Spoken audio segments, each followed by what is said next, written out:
Assalamualaikum warahmatullahi wabarakatuh. Saat ini kita akan mempelajari tentang membuat form login dan menu utama. Nah, yang perlu diperhatikan seperti sebelum-sebelumnya, pastikan exam untuk Apache dan MySQL-nya sudah terkoneksi. Nah, selanjutnya di sini kita akan pergi ke phpMyAdmin, di mana di sini saya sudah membuat form kasir seperti pertemuan kita sebelumnya. Pastinya sudah ada form kasir dan tabel kasir juga. Nah, di sini saya membuat ID kasir itu primary key, lalu ada passwordnya untuk login di form loginnya. Nah, kemudian selanjutnya yang akan saya lakukan terlebih dahulu adalah membuat form menu utama, di mana klik di package-nya, package materi yang sebelumnya. Kalau di Anda sekalian berarti package-nya adalah tampilan. Kalau di saya ini penjualan. Klik kanan, new, kemudian gframe form. Nah, di sini tulis ketikan menu utama. Biasakan tanpa spasi, tapi spasinya diganti dengan underscore. Kemudian klik finish. Nah, tunggu beberapa saat hingga muncul tampilan seperti ini. Untuk menu utama sendiri, kita di sini menggunakan palette, di mana palette-nya itu adalah menu.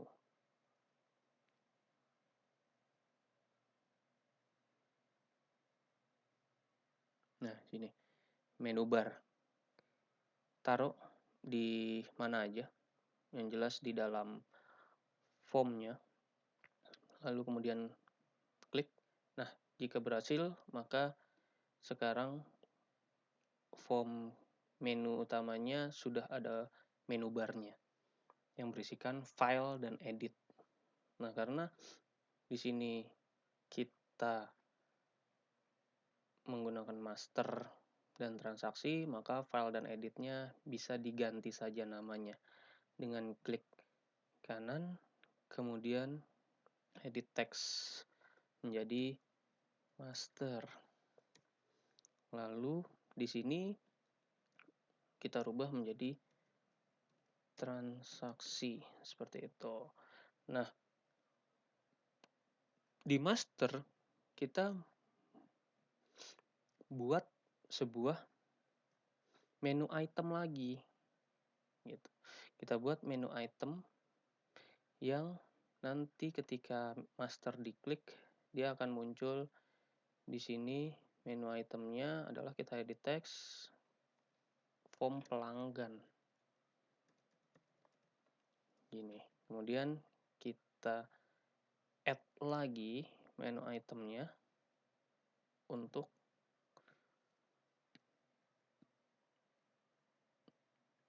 barang, kemudian add lagi untuk kasir seperti itu.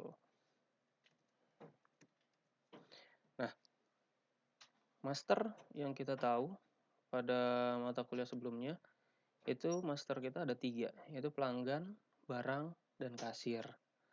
Oleh karena itu di menu itemnya kita punya pelanggan, barang, dan kasir. Seperti itu. Kemudian di transaksinya ada apa? Di transaksinya kita add menu item lagi, dimana di sini kita rubah menjadi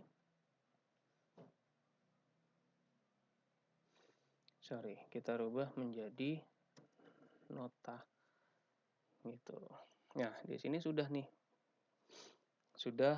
muncul menu barnya, di mana di master ada pelanggan, barang, kasir. Di transaksinya ada nota gitu. Kemudian langkah selanjutnya jika Anda ingin mendesainnya silakan didesain.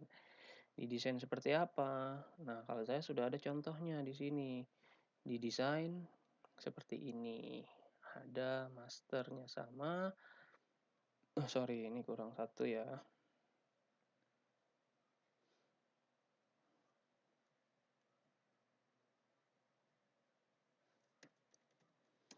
Nah, di sini ada masternya pelanggan, barang kasir, dan di sini ada nota. Kemudian saya tambahkan label, di mana di sini ada aplikasi penjualan, pemrograman visual. Seperti itu. Jika Anda mau mengganti warnanya, silakan diganti sesuai dengan keinginan Anda.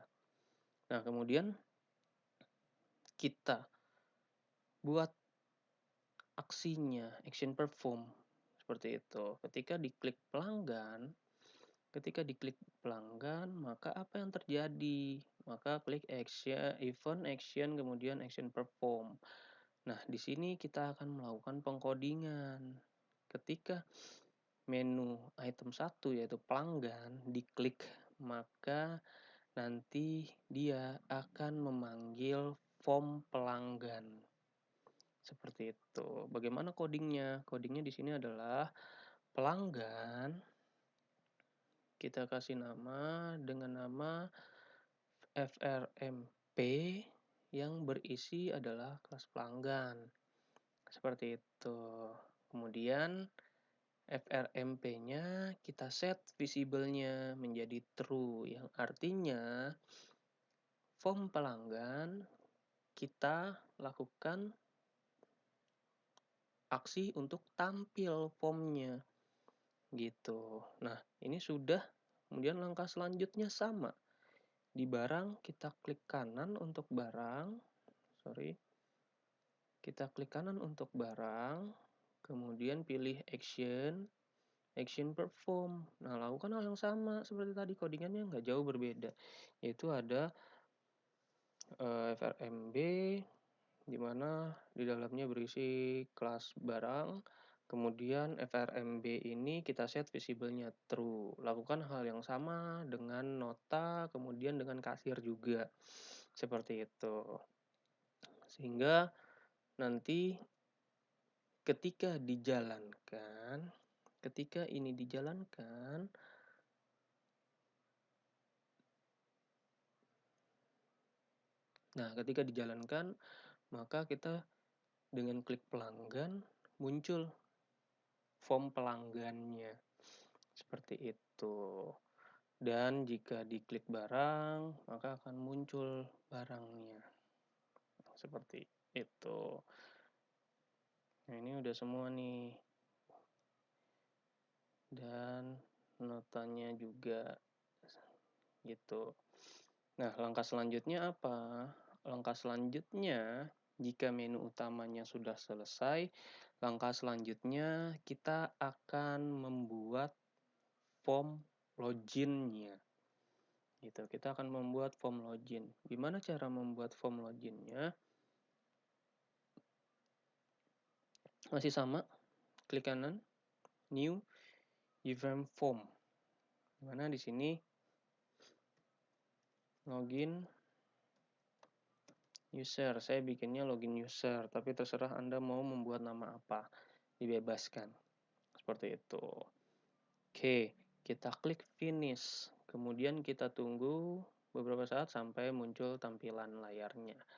Lalu lakukan desain. Kita lakukan desain. Login. Kemudian mau dirubah teksnya menjadi besar di properti font. Oke, nah tampilan akan jadi seperti ini. Lalu tambahkan juga label. Di sini labelnya kita klik menjadi username, kita ganti namanya. Kemudian label berikutnya kita rubah juga menjadi password. Seperti itu. Oke, selanjutnya untuk username kita menggunakan text field. gitu. Untuk username kita menggunakan text field. Ini kita edit dulu, kita hilangkan dan kita atur posisinya. Setelah itu untuk password, nah untuk password agak sedikit berbeda. Untuk password kita menggunakan password field. Nah, kita menggunakan password field di sini.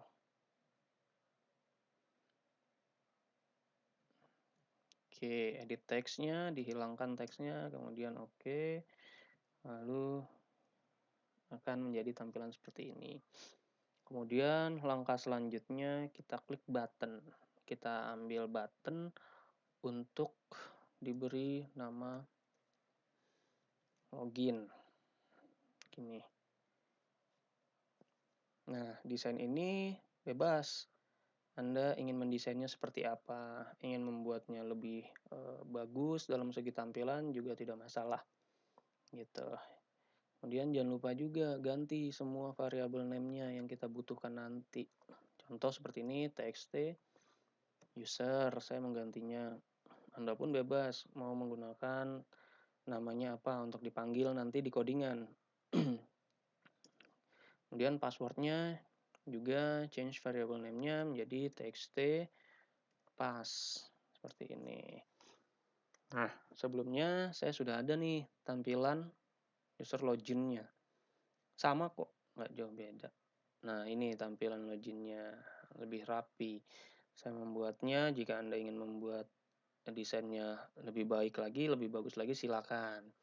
Gitu. Karena desain itu Anda yang menentukan seperti apanya. Nah, di sini kita sudah membuat form loginnya. Terus langkah selanjutnya apa? Langkah selanjutnya kita akan melakukan coding. Seperti biasa, melakukan coding di tempat yang seharusnya. Maksudnya gimana? Oke, maksudnya pada saat kita klik login, itu kan inginnya dia mengecek apakah user dan passwordnya benar, kemudian jika benar, masuk ke dalam si menu utama, maunya kan gitu ya. Jadi di sini kita lakukan codingnya di button. Caranya kemarin ada dua nih, double klik atau klik kanan, event, action perform, kemudian action perform. Nah, maka muncul tampilan seperti ini. Gitu. Nah, sebelumnya di atas ini kita membuat import Java SQL. Kemudian JOption Pen ini untuk message dialog. Kemudian jangan lupa import koneksinya. Kita membutuhkan koneksi sebagai pengecekan apakah user dan passwordnya betul atau sesuai dengan database atau tidak. Gitu. Nah, di sini di bawah kelas login kita ketikkan private connection con sama dengan new koneksi. Yang artinya untuk koneksi saya sudah rubah variabelnya menjadi con yang berisi kelas koneksi gitu. Selanjutnya barulah kita coding di button loginnya yang action perform. Loginnya adalah pertama-tama pastinya menggunakan try and catch gitu agar ketika aplikasinya ada yang error bisa gampang mengetahuinya gitu yang kemarin sudah kita pelajari. Dan di sini saya juga pertama kali membuat string SQL gitu. Variable name dengan nama SQL, tipe datanya string. Isinya apa? Isinya adalah query untuk loginnya. Di mana ada select from kasir. Kasir ini adalah table kasir yang kita buat. Kemudian where ID kasir gitu. Berdasarkan ID kasir, di mana ID kasir ini mengacu ke txt user. Yang tadi kita sudah rubah variabel name-nya txt user dot get text gitu. Text usernya kita ambil teks di dalamnya.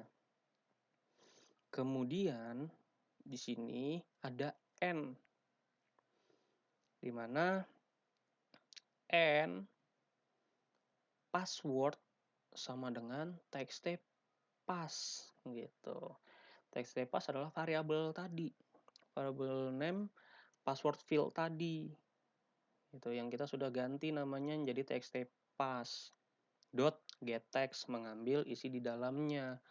Loh kok ini kecoret get text-nya? Ya, karena kalau kita menggunakan password field, maka otomatis apa yang kita ketik nanti di dalam field tersebut dia akan dirahasiakan. Bentuknya adalah titik gitu, titik. Kemudian di sini get text-nya juga akan otomatis tercoret. Seperti itu. Itu tidak jadi masalah. Nah, kenapa sih menggunakan untuk login itu menggunakan n? Nah, n ini sifatnya adalah dia perbandingan true dan true, maka hasilnya adalah true. Pasti kita sudah belajar tentang itu. Jika true dan false, maka hasilnya akan false. Apalagi false dan false, maka hasilnya akan false. Nah, itulah yang kita gunakan. Yang artinya nanti si ID kasir akan disesuaikan. Misalnya IK001 misalnya. Kemudian passwordnya apa? Passwordnya misalnya 1234. Maka akan disesuaikan. Ada nggak yang IK001 dengan passwordnya 1234? Jika ada, dia match gitu. Kalau nggak ada, dia akan blank. Nah, selanjutnya di sini query-nya pasti akan kita eksekusi dengan statement gitu. Tapi sebelum dieksekusi, statementnya juga kita perintahkan dulu untuk koneksi ke database dengan cara ini. Saya membuat variabel state untuk statement di mana isinya koneksi ke database-nya. Lalu di sini ada result set. Saya kasih nama hasil. Nah, result set ini untuk menampung data yang dipanggil dari database berdasarkan query gitu. Nah, si result set hasil ini isinya adalah eksekusi untuk query SQL di sini gitu. Jadi kalau di bahasa Indonesia di bahasa manusia kan adalah tolong dong query yang di atas dengan nama SQL dijalankan seperti itu. Oke. Lalu selanjutnya di sini saya membuat if hasil itu adalah result set dot next gitu. Dot next di mana nanti dia akan melihat hasil ini atau dari query ini memunculkan table enggak gitu. Jika dia memunculkan table maka atau bisa dibilang ID kasir dan passwordnya betul, maka dia akan menjalankan ini user id.set user login. Ini apa? Nah, ini yang kebanyakan orang pahami, ini adalah session gitu untuk menampung data sementara di aplikasi dan nanti akan dipanggil kembali. Nanti kita akan bahas mengenai user ID ini. Nah, di sini jika datanya berhasil atau password dan usernya betul, maka dia akan menjalankan ini. Dia akan mengambil si ID kasir dari database untuk disimpan dulu gitu, untuk disimpan dulu di kelasnya user ID. Fungsinya disimpan untuk apa? Fungsinya disimpan adalah untuk dipanggil kembali pada form yang ingin kita panggil. Pastinya nanti akan kita panggil di form nota. Karena di form nota itu membutuhkan ID kasir dan nama kasir juga sebagai penanggung jawab administrasi tersebut. Seperti itu. Makanya di sini saya simpan dulu nih set user login dengan mengambil ID kasir dari database. seperti itu. Kemudian selanjutnya akan muncul message dialog login berhasil, seperti itu. Lalu langkah selanjutnya akan membuat this.setVisible false, yang artinya form ini akan di-hidden gitu. Visible-nya akan dibikin false, di-hide. Lalu langkah selanjutnya akan melakukan pemanggilan kepada menu utama, di mana di sini codingannya new menu dot set visible-nya true gitu. Jadi si menu ini, form menu ini akan dimunculkan dengan codingan seperti ini, set visible true. Nah, ini jika password dan usernya benar gitu. Nah, kenapa sih usernya saya menggunakan ID kasir? Karena di ID kasir saya membuatnya menjadi primary key gitu. Primary key di mana ID kasir ini tidak mungkin ada yang sama gitu. Saya pengen nggak ID kasir, tapi saya pengen ada di form user, ada di form, ada di username gitu. Membuat field sendiri dengan nama username boleh, nggak masalah gitu. Kemudian di sini sudah berhasil, maka dia nanti akan muncul si menu utama. Kemudian kalau gagal gimana? Nah, kalau ID-nya salah atau password-nya yang salah, maka dia akan loncat ke else gitu. Else, maka dia akan menampilkan message dialognya user atau password salah. Seperti itu. Nah, lalu yang tadi saya bilang, saya menggunakan try and catch untuk melihat kalau terjadi error pada codingan kita. Caranya gimana? Nah, jika di try ini terjadi error, dia akan ditampung dan ditampilkan nanti di gagal login. Kemudian plus E. Plus E ini apa? Plus E ini adalah SQL exception yang menampilkan apa nih yang salah. Oh, ternyata nanti akan tampil bahwa biasanya mahasiswa atau Anda sekalian lupa mengganti tabelnya gitu, atau lupa mengganti field-nya sehingga dia gagal untuk dipanggil. Seperti itu. Nah, di sini kita sudah selesai untuk membuat codingan login. Sangat mudah ya untuk membuat login dan menu utamanya. Codingnya pun juga sedikit. Seperti itu. Kemudian langkah selanjutnya apa yang perlu kita buat? Langkah selanjutnya yang perlu kita buat adalah user ID, kelas user ID atau kelas sessionnya untuk menampung data yang tadi kita panggil nih, data ini. Nih, data ini kita buat kelasnya gitu. Sebelum buat kelasnya, pasti dia akan error nih di sini. Ada garis warna merah, nggak apa-apa, dihiraukan aja dulu gitu. Nah, setelah codingan ini semua selesai dan dirasa tidak ada errornya cuma di user ID aja, maka langkah selanjutnya adalah membuat kelas user ID gitu. Gimana cara buatnya? Cara buatnya adalah klik kanan di package Anda, kemudian new, lalu pilih Java class gitu.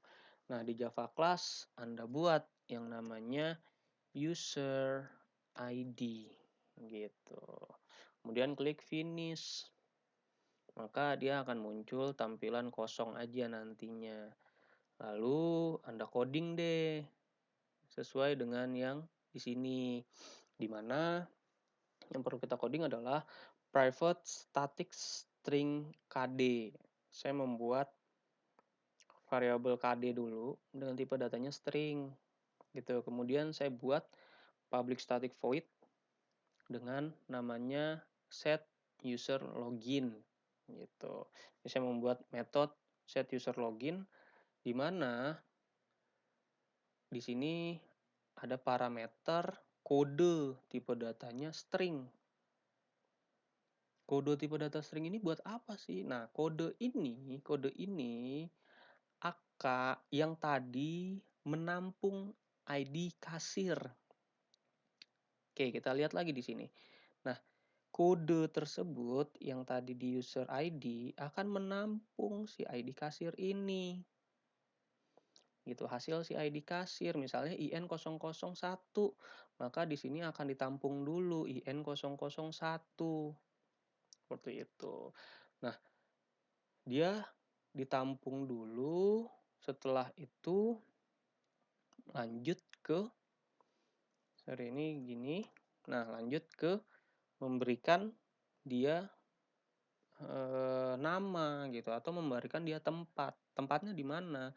Tempatnya adalah di KD nih, string yang tadi sudah kita buat. KD sama dengan kode yang di atas. Fungsinya apa? Fungsinya agar bisa di-return nantinya. Di-return ke form yang ingin kita letakkan di sana gitu. Di sini kita membuat public static string get user login. Nah, di sini saya membuat metode dengan nama get user login di mana isinya adalah untuk mereturn, untuk mengembalikan KD tersebut.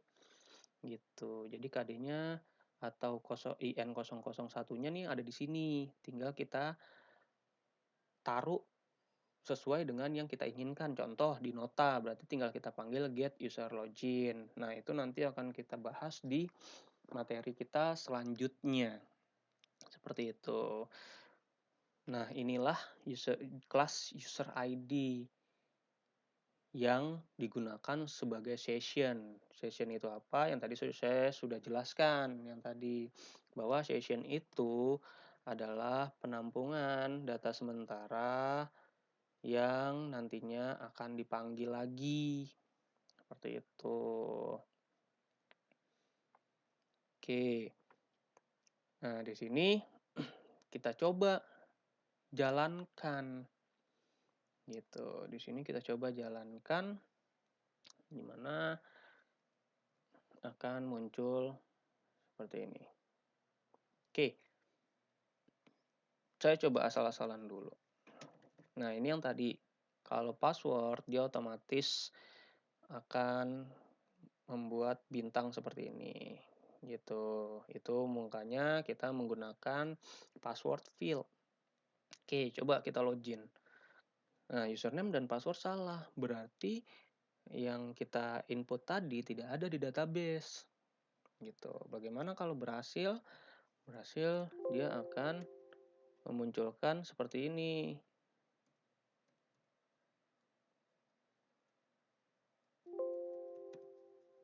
Kita login. Nah, loginnya berhasil. Seperti itu. Dia akan masuk ke menu utama yang tadi. Di menu utama muncul yang ada master, ada transaksi. Di sini kita tinggal klik pelanggan, muncul pelanggan, kemudian kita klik barang, muncul si barang tersebut dan berikut seterusnya. Seperti itu. Nah, terus contoh kan banyak nih yang kok saya nggak ada errornya, tetapi malah tulisannya gagal login dan lain sebagainya. Padahal di database-nya itu sudah sama usernya sama passwordnya. Kesalahannya di mana? Oke, coba nih. Biasanya yang banyak terjadi adalah tabelnya lupa untuk diganti. Mungkin karena serius sehingga lupa nih untuk mengganti tabelnya sesuai dengan tabel yang Anda punya. Contoh nih kayak gini. Itu saya kasih aja kasir 1 misalnya. Kemudian saya jalankan lagi loginnya. Nah, di sini saya buat yang tadi 001 login. Tuh, di sini kelihatan bahwa gagal login dan kesalahannya apa.